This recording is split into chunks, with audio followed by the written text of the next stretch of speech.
நம்மளை பத்தி சின்னதா ஒரு உண்மை ஒண்ணு சொல்லலாமா? என்னடா இவர் வாயால இப்படி சொல்றாருன்ட்டு யாரும் தவறா நினைச்சுக்க வேணாம். ஏன்னா இது ஒரு விதத்துல ஒரு ஃபேக்டும் கூட. அதனாலதான் நான் சொல்லணும்னு ஆசைப்படுறேன். நம்ம யார் தெரியும்ல? நாம எல்லாருமே சொல்றேன். நாம யார் தெரியும்ல? இந்தியாவின் மாபெரும் மக்கள் சக்தி கொண்ட ஒரு மகத்தான வெகுஜன மக்கள் படை.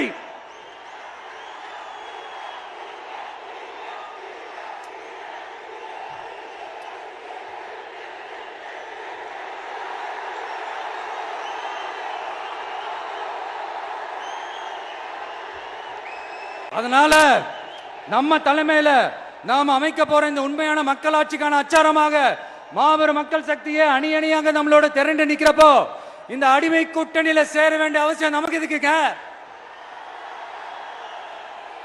நம்மளுடைய இந்த கூட்டணி சுயம் இழந்த கூட்டணியெல்லாம் இருக்காது, சுய மரியாதை கூட்டணியா தான் இருக்கும். இந்த ஒரு பக்கம் RSS கிட்ட அடிபணிஞ்சுக்கிட்டு, இன்னொரு பக்கம் மதச்சார்பற்ற கூட்டணின்னு இந்த மக்களை ஏமாத்துற கூட்டணியெல்லாம் நம்ம கூட்டணி இருக்காது.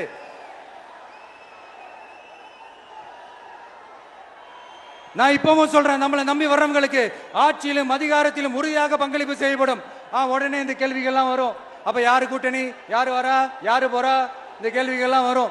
இந்த கேள்விகளுக்கெல்லாம் ஒரே ஒரு பதில் தான், சஸ்பென்ஸ்ல சஞ்சாரம் செய்யுங்க. ஆனா ஒண்ணு, 2026ல 2 பேருக்கு நடுவுல தான் போட்டியே. ஒன்னு TVK, இன்னொன்னு DMK. இந்த போட்டி எப்படி இருக்க போதுன்னா, இந்த அலையன்ஸை வச்சு எப்படியாவது நம்ம தப்பிச்சிடலாம். என்ன இந்த பழைய இந்த மேத்தமேட்டிக்ஸ், அரித்மேட்டிக்ஸ்